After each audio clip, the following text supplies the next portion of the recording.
धर्मा life पर मैं हूँ आपके साथ चेतना, और आज जो मैं कथा आपको सुनाने वाली हूँ ना, इसके 3 मेजर पात्रों के बारे में जब मैं आपको बताऊंगी तब आप ये कहेंगे कि यार ये वीडियो तो पक्का आखिर तक देखनी ही पड़ेगी। 3 मेजर पात्र कौन से हैं ये तो आपको धीरे धीरे पता चल जाएगा।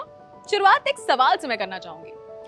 क्या आपको पता है कि महाभारत का जो युद्ध है उसमें मर्यादा पुरुषोत्तम श्री राम के वंशज भी थे, और यही नहीं, उन्होंने पांडवों नहीं बल्कि कौरवों का साथ दिया था।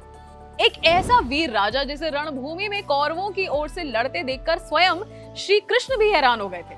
मगर ऐसा क्यों हुआ, क्या था इसके पीछे का कारण, जानने के लिए इस वीडियो को आखिर तक देखिए। मगर उससे पहले जल्दी से धर्मा लाइव को लाइक, शेयर और सब्सक्राइब कर लीजिए। विष्णु पुराण और भगवत पुराण के अनुसार ये कथा कुछ ऐसी है कि महाभारत के युद्ध में श्री राम के 33वें और इक्ष्वाकु वंश के 109वें वंशज राजा बृहदबल का वर्णन आता है। अयोध्या के मेधावी राजा बृहदबल एक महान योद्धा थे। उनका पराक्रम सारे संसार में प्रसिद्ध था और वो भी अपने पूर्वजों की तरह धर्म रक्षक राजा के रूप में जाने जाते थे। मगर महाभारत के बाद ये सब बदल गया।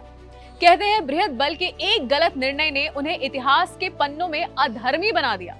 लेकिन क्या कारण रहा बृहदबल के इस निर्णय के पीछे, आपको जानकर ये हैरानी होगी। इसके पीछे का कारण स्वयं पांडव थे।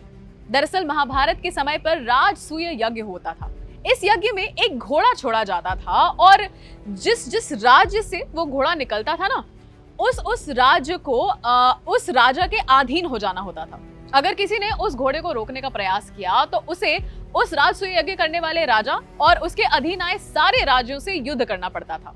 पांडवों ने भी महाभारत से पहले एक राजसूय यज्ञ किया, और जब उनका छोड़ा हुआ घोड़ा कोसल राज्य पहुंचा, कोसल यानी कि सूर्यवंशियों का राज्य जो किसी चुनौती से पीछे नहीं हटता था, तब क्या हुआ?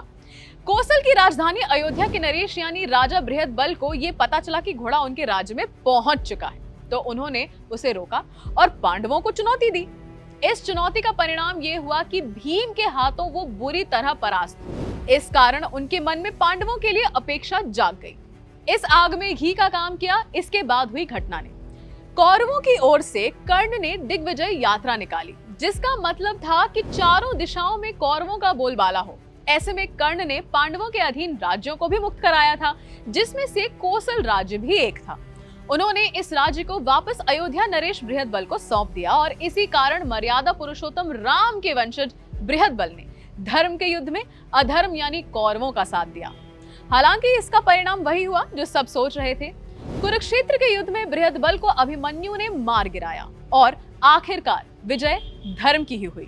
कैसा लगा आपको ये वीडियो, हमें नीचे कमेंट सेक्शन में लिखकर जरूर बताइए। ये जानकर कैसा लगा कि मर्यादा पुरुषोत्तम राम के वंशजों ने महाभारत के समय अधर्म का साथ दिया था, इसके बारे में भी नीचे कमेंट करके जरूर बताइएगा। और ऐसी ही और वीडियोस के लिए और धर्म के बारे में और जानकारी के लिए देखते रहिए धर्मा लाइव।